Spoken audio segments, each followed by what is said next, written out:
Saudara, terkadang kita punya berbagai alasan untuk tidak memuji Tuhan, saudara. Tapi kalau kita dengar tadi pujian yang disampaikan oleh Bu Megi, nggak ada alasan sebenarnya bagi kita, walaupun mungkin Tuhan itu tampak jauh di tengah-tengah pergumulan, kesakitan, kegelapan hidup kita. Di sana kita harus memuji Tuhan. Saudara, saya tidak tahu masalah dan pergumulan yang kita hadapi saat ini. Mungkin berat barangkali, mungkin susah. Sampai kalau kita simak syair lagu tadi, sampai kehilangan iman pun harus di sana memuji Tuhan, memuliakan Tuhan. Adakah alasan untuk itu, saudara? Mari kita lihat Mazmur 150 ayat 1 sampai ayat 6. Mazmur 150 ayat 1 sampai ayat 6. Apapun yang kita rasakan saat ini, saudara, senang atau mungkin dalam keadaan sakit, mungkin lagi mudah jalannya atau sulit, atau barangkali sampai berdoa pun sulit bagi kita, sebenarnya mudah mengatasinya, yaitu memuji Tuhan, saudara. Mazmur 150. Saya bacakan untuk kita semua ayat 1 sampai 6. Demikian firman Tuhan, pujilah Allah dalam tempat kudusnya, pujilah Dia dalam cakrawalanya yang kuat, pujilah Dia karena segala keperkasaannya, pujilah Dia sesuai dengan kebesarannya yang hebat, pujilah Dia dengan tiupan sangkakala, pujilah Dia dengan gambus dan kecapi, pujilah Dia dengan rebana dan tari-tarian, pujilah Dia dengan permainan kecapi dan seruling, pujilah Dia dengan ceracap yang berdenting, pujilah Dia dengan ceracap yang berdentang. Ayat yang ke-6 kita baca bersama-sama. 1, 2, 3. Biarlah segala yang bernafas memuji Tuhan. Haleluya. Biarlah segala yang bernafas. Saudara, saya tidak tahu adakah di sorga nanti binatang gitu ya, tetapi firman Tuhan ini berkata, biarlah segala yang bernafas. Tidak dikatakan keadaan dari orang yang bernafas itu, saudara, kondisinya seperti apa, tetapi selagi bernafas, selagi hidup, saudara, firman Tuhan ini berkata kepada kita, biarlah memuji Tuhan.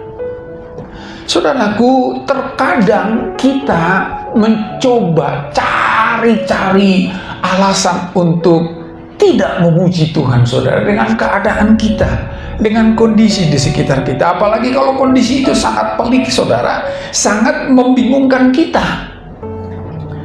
Saudaraku, saya tertarik dengan pujian tadi, makanya saya minta Ibu Megi menyanyikannya, saudara.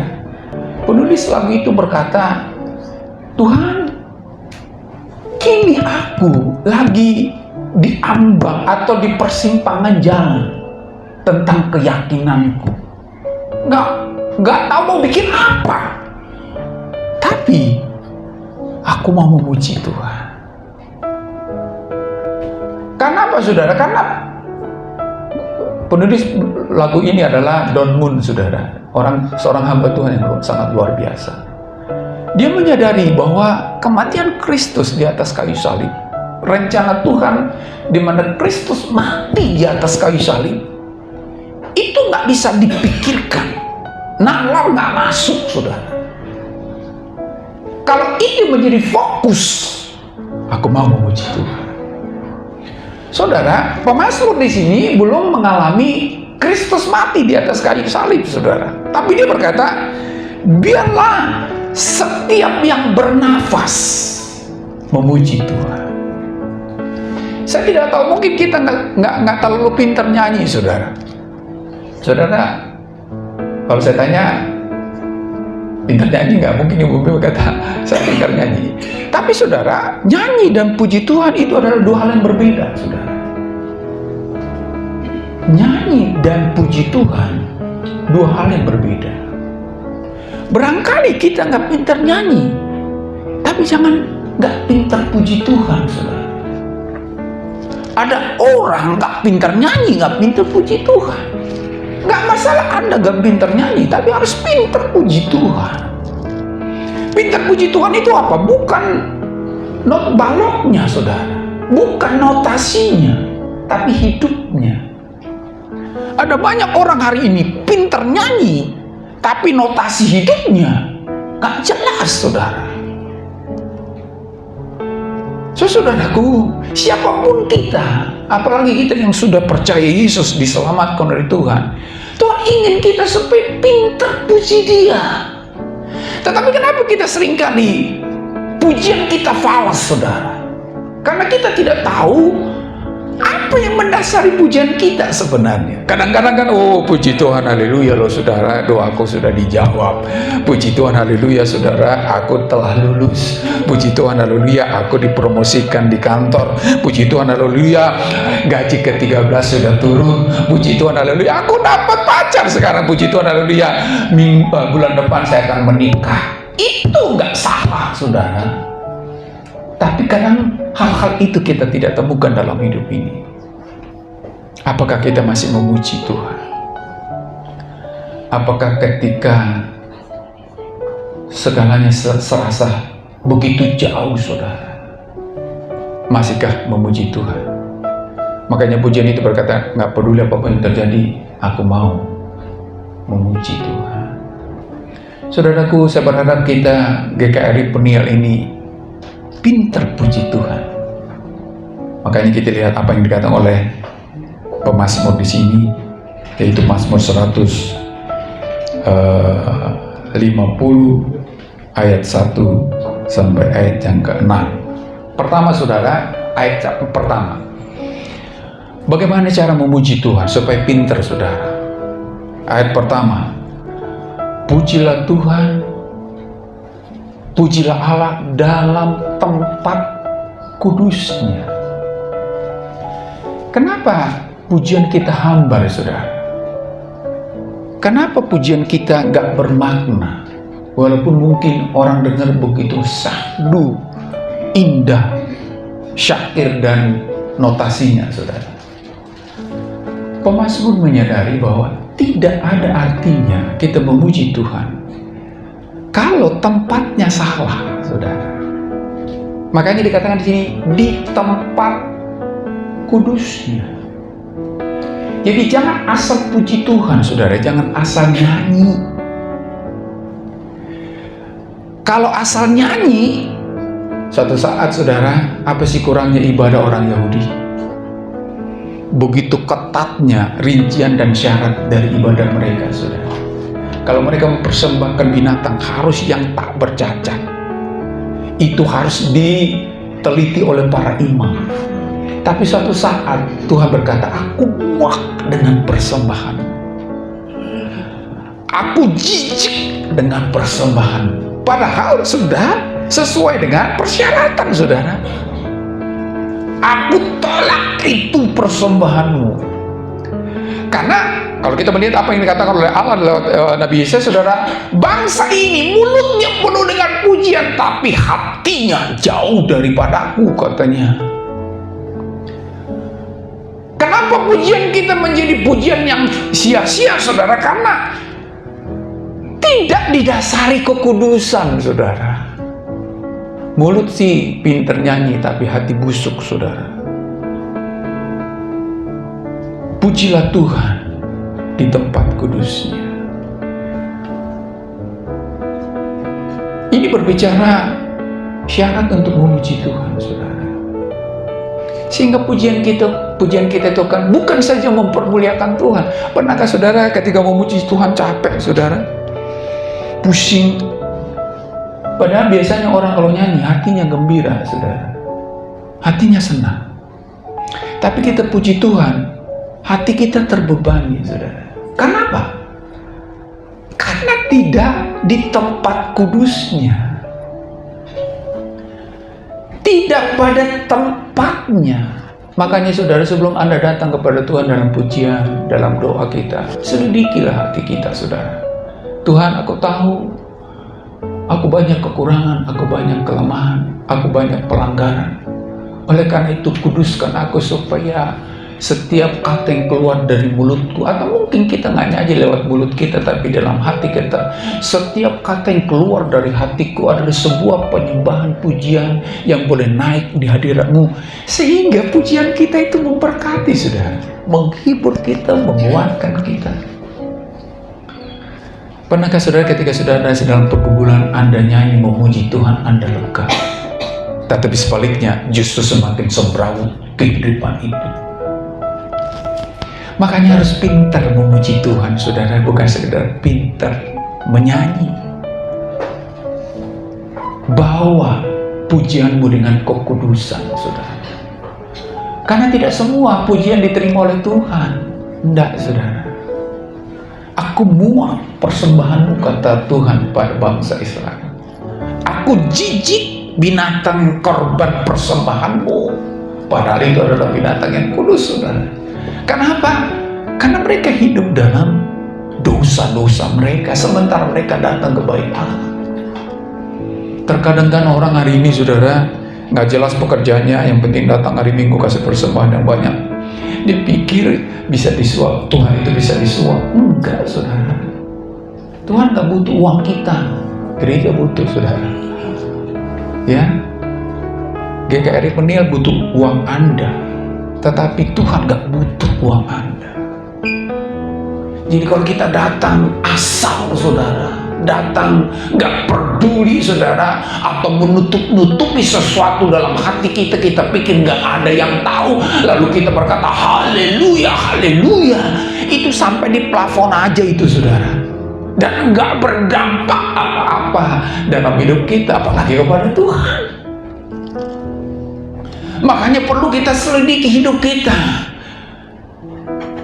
Sadari, saudara, bagaimana hidupku di hadapan Tuhan. Karena Tuhan hanya menerima pujian dalam kekudusan. Kuduslah kamu karena aku kudus. Bukan berarti, saudara, kita dalam perjalanan hidup ini tidak ada sesuatu yang telah kita lakukan yang bertolak belakang dengan kebenaran firman Allah. Itu sebabnya jangan biarkan itu tetap ada dalam hidup kita, lalu kita berkata, Engkau segalanya Tuhan bagiku, Engkau Allah yang kudus, tetapi hati kita penuh dengan berbagai macam persoalan yang tidak menampilkan kekudusan itu. Hidup kita harus kita periksa, saudara, sebelum datang kepada Tuhan, sehingga pujian kita bukan saja mempermuliakan Allah, tetapi memberkati kita, saudara. Bukankah firman Tuhan berkata, dalam pujian ada kuasa, saudara? Ketika Paulus di penjara, saudara, dia memuji Tuhan, kuasa Allah dinyatakan. Tetapi kenapa kita memuji Tuhan gak ada sesuatu yang terjadi, saudara? Ada kuasa dalam darahnya, darah domba Allah. Gak ada sesuatu yang terjadi, saudara. Apakah darahnya gak berkuasa lagi? Mari, saudaraku, supaya pujian kita adalah pujian yang berdampak dalam hidup kita dan memberkati kita. Datanglah dalam kekudusan ketika engkau menghampiri Tuhan. Jangan biarkan sesuatu tetap tersembunyi dalam hatimu, padahal engkau tahu engkau telah melakukan sesuatu yang perlu diakui di hadapan Tuhan. Kalau tidak, nggak ada artinya, saudara. Hanya bibir saja akan mengungkapkan sesuatu yang tidak bermakna, saudara.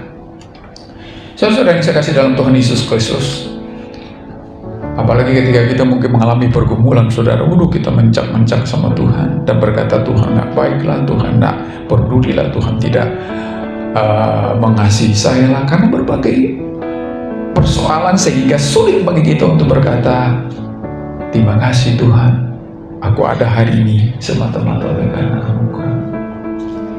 Saudara, engkau duduk di situ bukan karena sehat, saudara, bukan.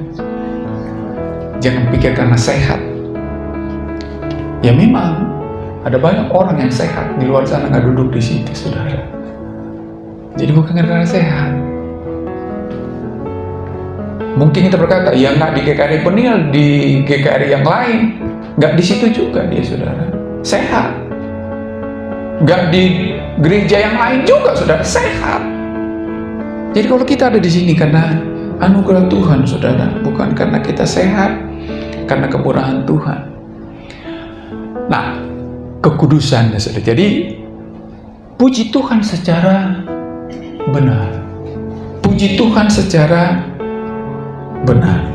Lalu yang kedua dikatakan yang masih dipujilah dia dalam cakrawalanya yang kuat, saudara. Benarnya di situ. Pertama, lihat dirimu. Layak nggak? Memang nggak ada kita yang layak, saudara. Penuh dosa kita ini. Itu sebabnya datanglah di hadapan Tuhan, memohon belas kasihannya. Tuhan, kuduskan hatiku, kuduskan mulutku untuk memuji Tuhan, sehingga pujianku naik di hadirat-Mu dan memberkati aku. Dan yang kedua di sini secara benarnya, Pak, saudara, dengan kekuatan yang datang dari Tuhan. Saudara, kalau dengan kekuatan kita, mana mungkin, saudara, di tengah-tengah iman yang hampir hilang, nggak mungkin bisa memuji Tuhan. Di tengah-tengah sakit, penyakit, nggak mungkin bisa memuji Tuhan. Itulah sebabnya kalau kita mau pintar memuji Tuhan, hidup ini menjadi hidup yang memuji Tuhan, bukan dengan kekuatanmu engkau puji Tuhan, dalam cakrawalanya yang kuat. Berapa lama sih kita bisa sanggup memuji Tuhan? Kita jujurlah, saudara, kalau kita diberkati kita memuji Tuhan, kan gitu, itu pun lupa-lupa kadang-kadang, saudara. Kalau lagi aman-aman, kalau lagi enak-enak kita puji Tuhan, itu pun kalau ingat, saudara. Apalagi kalau sebaliknya. Tapi kalau kita tahu bahwa bukan kekuatanku, bukan kemampuanku, dimanapun dan saat apapun, memuji Tuhan, saudara. Memuliakan Tuhan. Kenapa? Kekuatan dari Tuhan.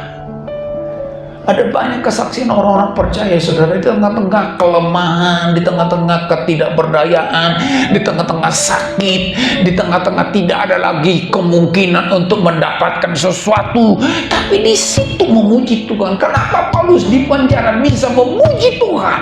Bukan karena Paulus, saudara, tapi karena kekuatan yang datang dari Tuhan. Jadi kalau kita andalkan Tuhan dalam hidup ini, di situ akan ada kekuatan untuk memuji Tuhan. Bohonglah, saudara, kalau suatu saat kita lagi sedih, kita berkata, aku mau puji Tuhan dari kekuatan kita. Nggak mungkin. Nggak sakit aja kita seringkali nggak memuji Tuhan, saudara. Ditinggal, mana bisa memuji Tuhan ditinggal sendirian, saudara. Nggak ada kamus. Punya teman aja kita seringkali lupa sama Tuhan untuk memuji dia, saudara. Tetapi kalau kita tahu hidupku adalah Tuhan yang beri kekuatan, maka tidak ada alasan di tengah-tengah kondisi apapun, saudara. Asal jangan kehilangan harapan, ya. Di tengah-tengah kebimbangan sekalipun, saudara, pujilah Tuhan, maka di sana Tuhan memberi kekuatan untuk memberikan kepastian, saudara. Misal ini, nggak tahu nih, kadang-kadang ini menjadi klise memang, saudara. Jangan tersinggung, ya. Ada nggak orang ketika diputus pacar nyanyi, saudara? Diputus pacar nyanyi, bukan nyanyi ngelongsok, bukan. Diputus pacar nyanyi. Jujurlah, saudara, enggak ada. Nggak ada. Ya, Sio, ada nggak, Sio? Temanmu ada nggak? Nggak ada lah, diputus pacar nyanyi. Apa tuh? Itu mah bukan pacar itu, Bu. Teman-teman itu tuh. Kan ungkapannya begini, apalah arti hidup tanpa dia? Luar biasa, kan? Apalah arti hidup tanpa dia? Nggak mungkin nyanyi lah, saudara. Ya, Ocha, ya? Nyanyi nggak, Ocha? Enggak, kan? Enggak lah, pasti. Kalau Ocha bilang nyanyi, perlu diperiksa Ochanya. Enggak lah.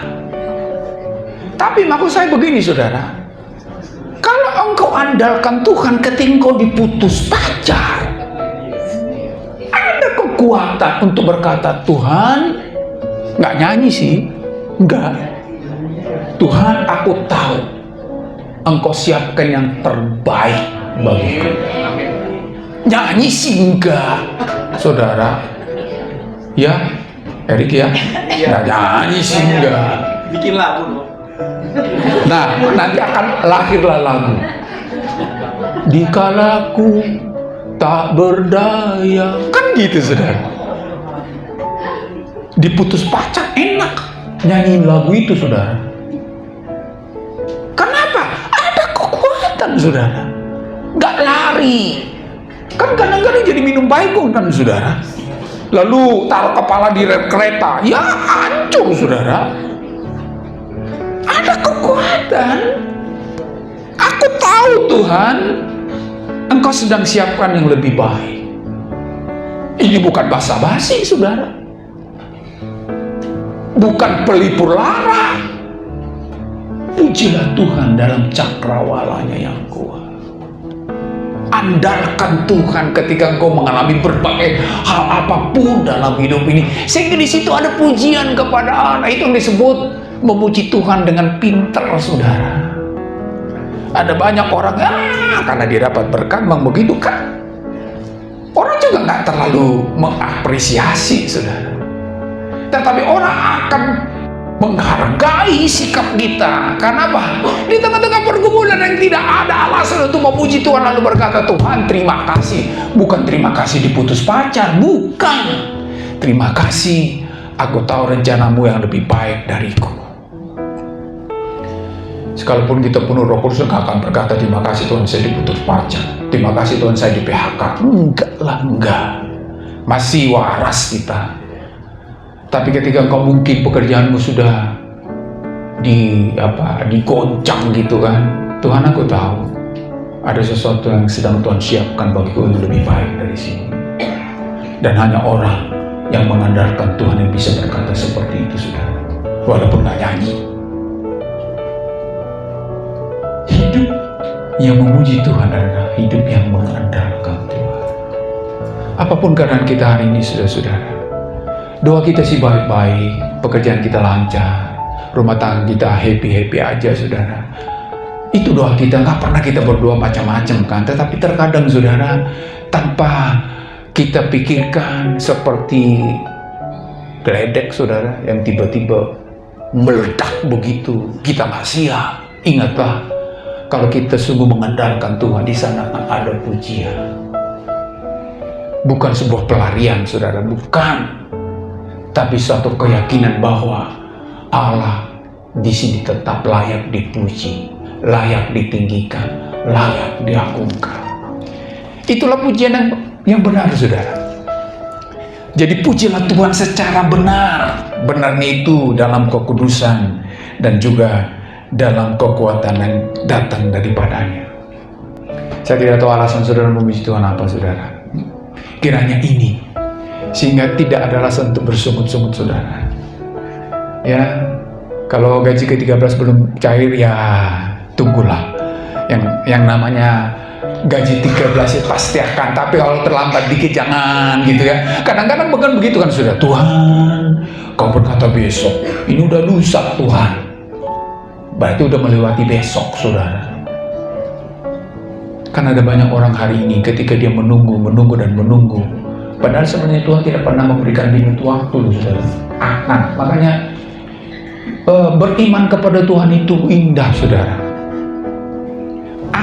Akan itu nggak tahu kita waktunya. Tapi ingatlah saudara, Tuhan itu tidak pernah terlambat dan tidak terlalu cepat saudara. Kalau terlambat gosong, terlalu cepat setengah matang saudara, nggak enak saudara. Makanya dibilang waktu Tuhan itu waktu yang tepat, nggak setengah matang dan nggak gosong saudara. Kitanya aja karena memang kita maunya memang, apalagi di dalam era yang instan sekarang. Jadi pujilah Tuhan secara benar. Yang kedua ada saudara, ayat yang kedua saudara, ayat yang kedua. Bagaimana supaya kita memiliki hidup dalam pujian yang apa, kita memuji Tuhan secara pintar, saudara. Pujilah Dia karena loh, saudara, itu berarti alasan. Karena segala keperkasaannya, segala perbuatannya. Makanya dalam pujiannya Tuhan Murid itu, saudara, yang penting aku tahu Engkau sudah mati bagiku, katanya. Itulah yang mendorong dia untuk aku mau memuji Tuhan. Saudaraku, ada banyak hal dalam hidup ini yang jauh dari apa yang kita pikirkan, saudara. Tapi Tuhan sudah mati bagi kita. Yesus sudah mati bagi kita. Ini harus menjadi alasan memuji Tuhan. Sekalipun mungkin segala sesuatu masih jauh dari harapan. Karena keperkasaannya, karena perbuatannya. Saudara-saudaraku yang saya kasih dalam Tuhan Yesus Kristus, sering saya katakan ini, Allah itu cukup bagi kita, saudara. Kalaupun Dia tidak berikan yang lain, nggak ada lagi sesuatu yang perlu dituntut dari Dia, saudara. Tapi ingatlah, sekalipun memang Ia sudah melakukan perkara yang terbesar, itu mati di atas kayu salib, Dia juga tetap memberikan hal-hal yang lain. Saudara, itu yang saya katakan kemarin di Harkit, saudara. Misalkan ini Tuhan dan sudah melakukan sesuatu, percaya nggak Dia akan lakukan lagi di bawahnya? Percaya nggak, Bapak Ibu? Percaya ya? Dukung nggak semua nih? Jadi ini Tuhan. Lalu kita yakini bahwa Dia akan menikah yang kedua, ketiga, keempat, kelima, keenam, ketujuh, ke-8, ke-9, 10. Percaya ya? Oke. Kalau ini Tuhan 2 sampai 10 nggak diberi, apa reaksi Anda? Kedua, ketiga, keempat, kelima, keenam, ketujuh, ke-8, ke-9, ke-10 nggak diberi, apa reaksinya? Gua percaya. Nggak percaya.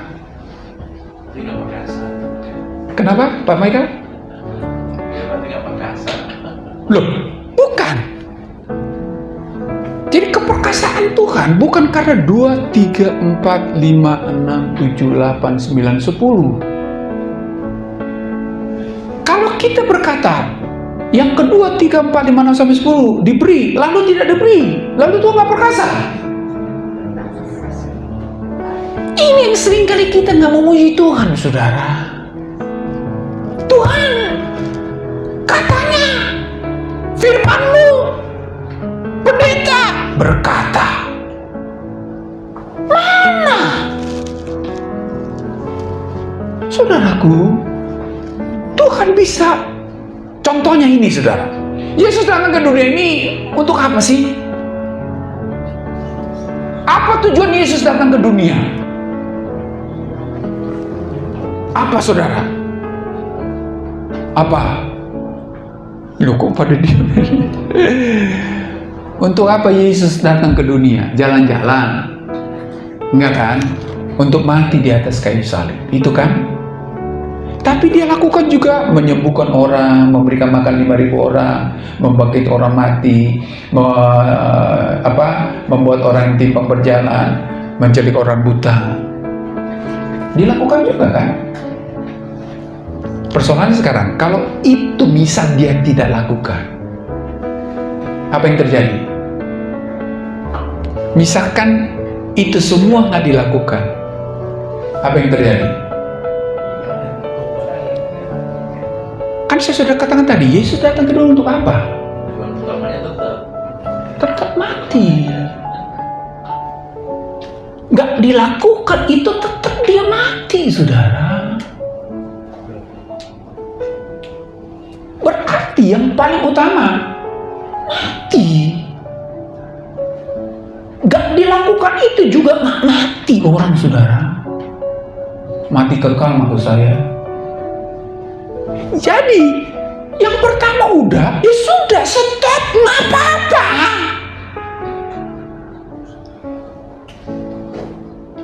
Ini bingung ini kali ini. Karena kenapa Kenapa kita sulit memuji Tuhan? Tuhan yang kedua mana?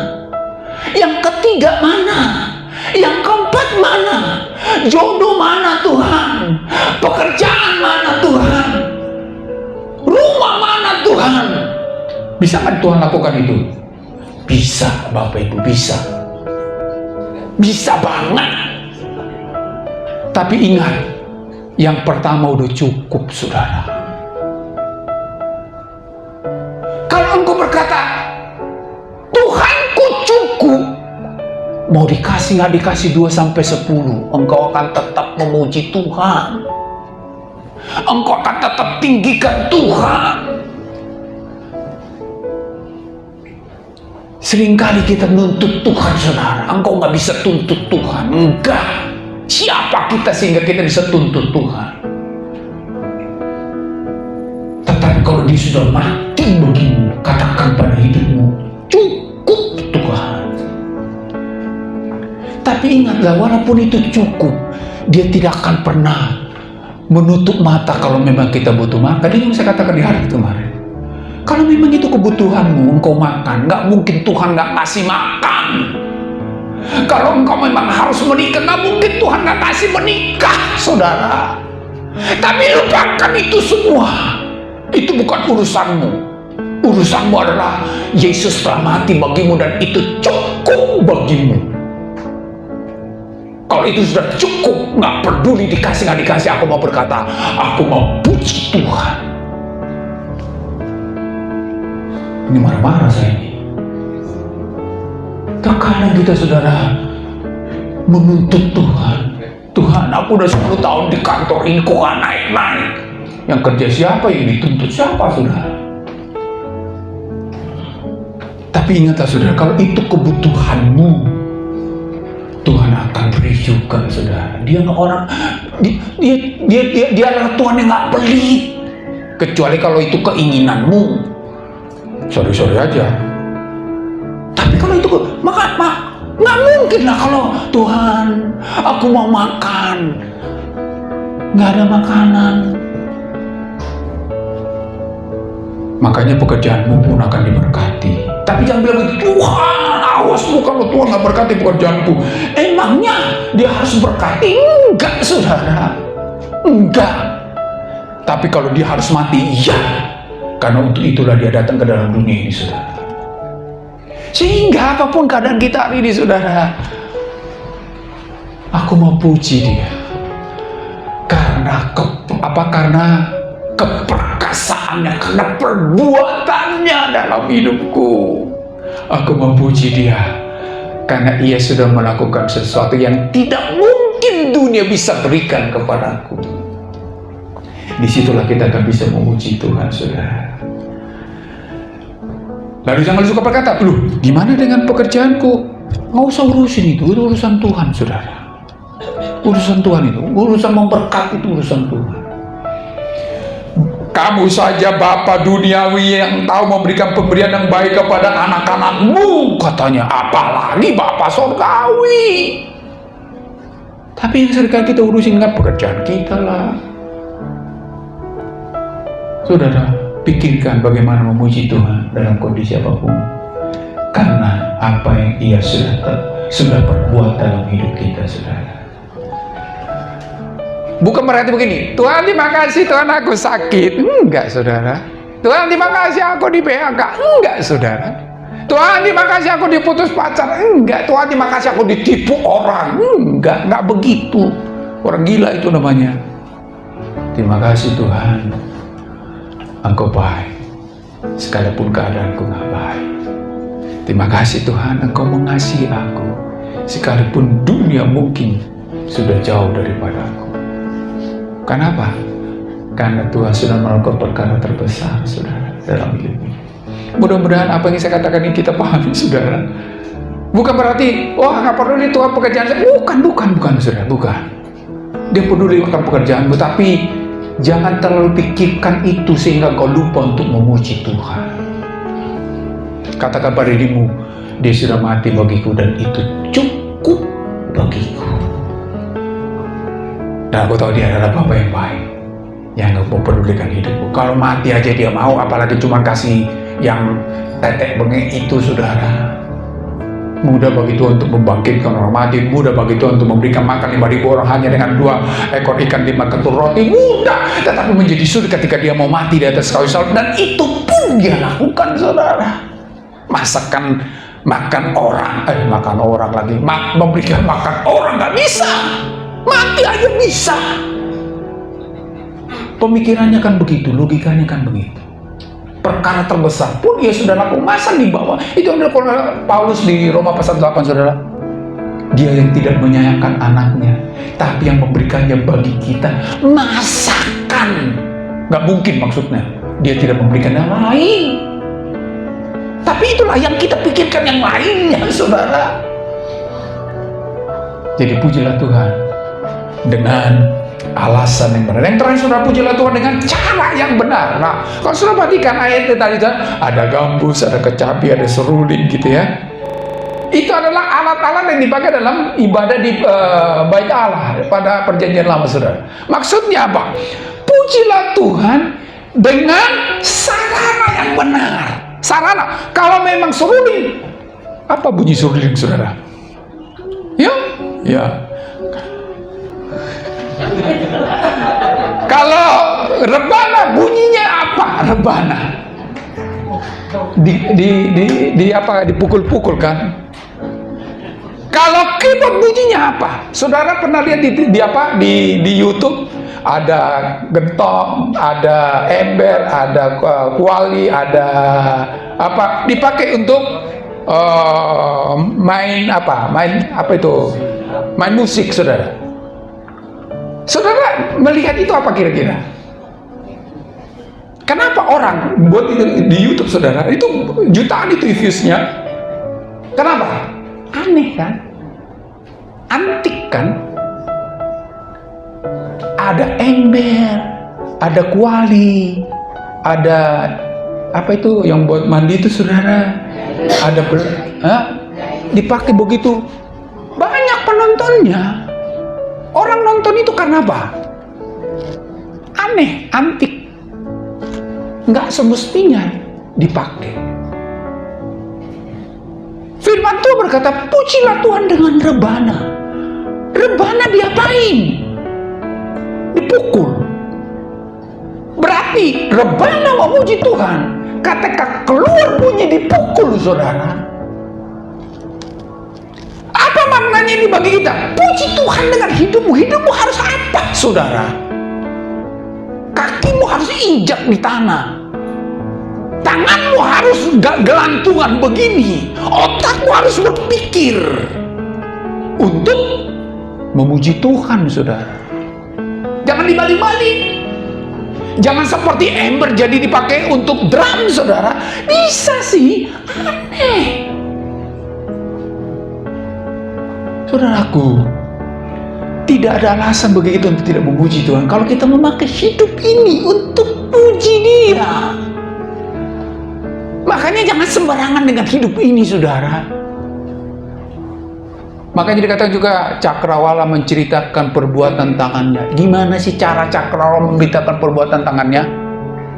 Langit menceritakan kemuliaan Allah. Gimana sih langit menceritakan kemuliaan Allah? Dengan apa, saudara? Dengan jadinya dia Cakrawala, jadinya dia langit, saudara. Jadilah manusia yang benar-benar manusia, saudara. Diperuntukkan sebagai manusia. Apalagi sebagai orang Kristen, saudara. Ketika engkau bekerja, pujilah Tuhan dengan pekerjaanmu. Ketika engkau olahraga, pujilah Tuhan dengan olahragamu. Termasuk ketika engkau bergumul mengalami persoalan penderitaan, pujilah Dia dengan penderitaanmu. Gimana caranya? Gimana caranya coba? Jangan salahkan Tuhan ketika engkau mengalami pergumulan. Tapi engkau akan berkata, Tuhan terima kasih. Engkau ada di sini bersama dengan aku dalam mengarungi, menjalani pergumulan ini. Saudaraku, biarlah setiap yang bernafas memuji Tuhan, katanya. Dengan cara apa? Dengan jadi dirinya sendiri, saudara. Kalau memang butuh kita adalah manusia ciptaan Allah. Untuk apa? Untuk memuji memuji Dia dengan apa? Jadi manusia ciptaan Allah. Nggak menyimpang itu maksudnya. Betul, memang ember bisa menjadi drum, saudara, tapi itu menyimpang.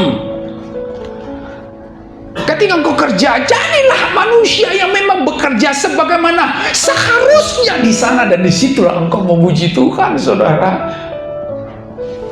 Apapun pekerjaanmu, nggak perlu lihat pekerjaan kita, saudara. Saya sudah katakan beberapa minggu yang lalu, pekerjaan adalah tukang sampah, tetapi dia begitu bangga, dia berkata, saya bangga dengan pekerjaanku walaupun saya hidup dari sampah, tetapi tidak menjadi sampah masyarakat. Ada banyak orang hari ini pekerjaannya memang bukan pekerjaan dari sampah, tetapi hidupnya sampah masyarakat. Bagaimana bisa memuji Tuhan di sana, saudara? Memuji Tuhan dengan sarana yang benar menjadi apa yang sebenarnya kita, saudara. Kalau engkau menjadi pekerja kantor, bekerjalah sebagaimana SOP, saudara. Di situ engkau memuji Tuhan. Kalau jam 8 harus datang, datang dari belakang, jangan datang 8:30. Bagaimana bisa memuji Tuhan datang 8:30, harusnya jam 8. Pulang jam 5, kau jam 4 udah kabur, nggak jelas di mana, gitu kan? Apalagi hidup kita, saudara, ditebus oleh Tuhan, diselamatkan oleh Kristus. Untuk apa? Untuk memuji Tuhan, saudara. Nggak nyanyi barangkali, nggak. Tetapi jalan sesuai dengan tujuan aku diselamatkan. Untuk apa aku diselamatkan? Kembali lagi pada visi misi kita, saudara, supaya menjadi alat dan sarana di tangan Tuhan. Supaya kita bukan kita aja yang diselamatkan, saudara, orang lain juga melalui kita. Di situ kita memuji Tuhan, saudara, walaupun nggak nyanyi. Barangkali suatu saat engkau diperhadapkan kepada kesulitan hidup. Di situ pun Tuhan tuntut kita memuji Tuhan dengan hidup kita, saudara. Sehingga dengan demikian, saudara, setiap yang bernafas memuji Tuhan karenanya. Tidak ada alasan. Ini mencakup apa saja, ada apa saja persoalan hidup kita, serumit apapun persoalan itu, atau mungkin sederhana mungkin persoalannya, apakah kita mungkin dalam keadaan sehat atau sakit, atau mungkin dalam persoalan hidup atau tidak sama sekali, Tuhan berkata, kita tetap di sana memuji Tuhan dengan hidup kita, saudara, dengan keberadaan kita. Sehingga demikian, saudara, firman Tuhan yang berkata, biarlah setiap yang bernafas memuji Tuhan. Oleh karena itu, saudara, kalau kita ini menjadi orang-orang yang pinter, bukan pinter nyanyi, saudara. Kalau pinter nyanyi saya nggak jamin, saudara. Tapi saya bisa berkata kita bisa pintar puji Tuhan kalau kita tahu bahwa dasar dari memuji Tuhan itu apa, alasan dari memuji Tuhan itu apa, sarananya apa. Pujilah Tuhan dalam kekudusan, saudara. Datanglah kepada Tuhan setiap kali engkau menghampirinya, menyadari Tuhan, kuduskan saya supaya setiap pujian yang naik di hadiratmu berkenan di hadapanmu dan memberkati aku. Tuhan, tolong aku beri kekuatan sehingga apapun kondisiku hari ini tidak ada alasan bagiku untuk tidak memuji Tuhan, karena Tuhan sudah melakukan perkara terbesar dalam hidupku dan itu cukup bagiku. Dan Tuhan, tolong aku dengan apapun yang ada padaku dan peristiwa apapun yang terjadi dalam hidupku, aku mau berkata, di sini aku mau memuji Tuhan. Saudara, mau memuji Tuhan seperti itu, saudara, amin. Mari kita berdoa, saudara.